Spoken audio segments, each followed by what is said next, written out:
Welcome to Earnings Central.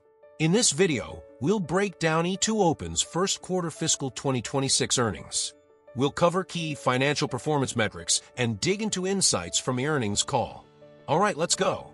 Starting with top-line revenue, the original estimate for Q1 was $148.9 million. The company actually reported revenue of $152.3 million, surpassing expectations by 2.3%. This quarterly revenue also marked a slight increase of 0.7% compared to the $151.2 million reported in the same quarter last year. Moving to adjusted earnings per share, the original estimate for Q1 was 4 cents. The company actually reported an EPS of 5 cents, exceeding expectations by 25%. This result also reflects a 25% increase compared to the 4 cents per share reported in the same quarter last year. Now, let's dive into some additional performance metrics highlighted during the earnings call. Subscription revenue grew 1.1% year-over-year to $132.9 million, which might not sound like much, but this is huge for E2open. This represents their first year-over-year subscription growth since mid-fiscal 2024, marking a significant inflection point for the company. The growth came in above their guidance range of $129 to $132 million, showing strong execution by management.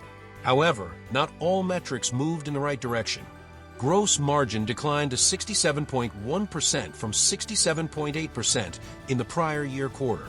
This 70 basis point decline was primarily driven by lower professional services margins, though management expects this to improve throughout the year. The company's subscription business typically carries higher margins, so the return to growth in that segment should help margins recover over time. On a more positive note, adjusted EBITDA margin rose to 34.2% from 33.6% in the prior year, reaching $52.2 million versus $50.7 million last year. This improvement demonstrates management's disciplined approach to cost management while investing in growth initiatives. The company has been focusing on operational efficiency, particularly in non-client-facing areas, and optimizing their offshore R&D resources. Cash generation remains a bright spot for E2open. Operating cash flow reached $48.0 million in the quarter, driven by strong customer collections and efficient working capital management. This represents solid cash conversion and shows the underlying health of the business model. The company's balance sheet continues to strengthen as well. Cash position increased to $230.2 million, up $33 million from the fourth quarter. This marks another quarter of very strong cash generation performance, providing financial flexibility as the company navigates its pending acquisition. Looking at leverage metrics, management expects the net leverage ratio to be approximately 3.8x at the end of fiscal 2026. While this is elevated, it's manageable given the company's strong cash generation capabilities and the pending transaction with WiseTech Global. Now, let's shift focus to some of the key insights and takeaways from the earnings call.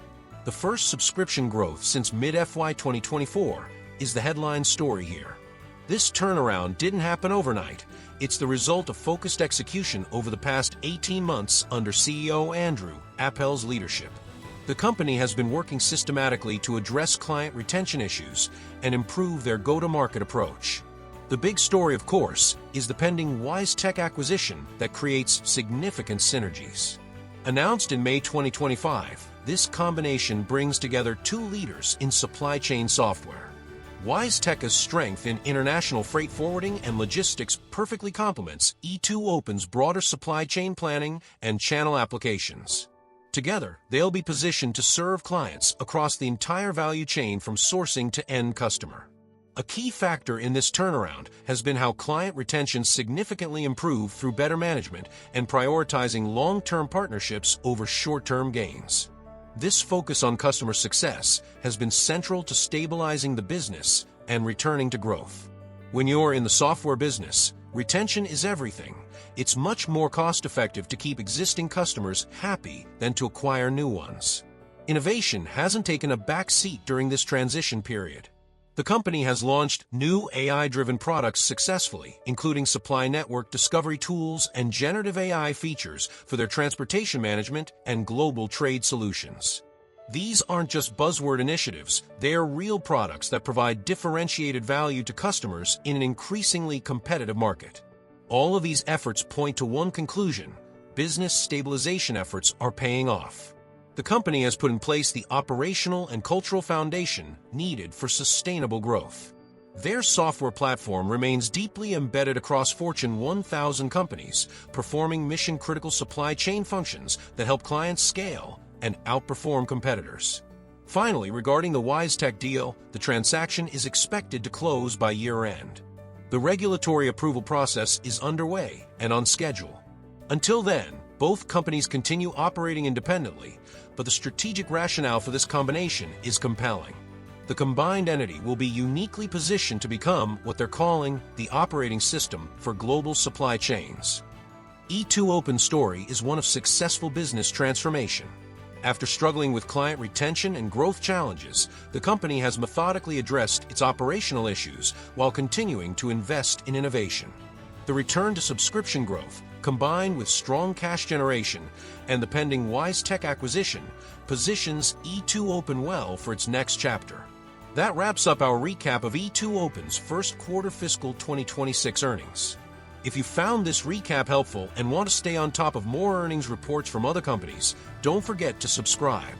We've got plenty more quick and easy breakdowns coming your way from Earnings Central.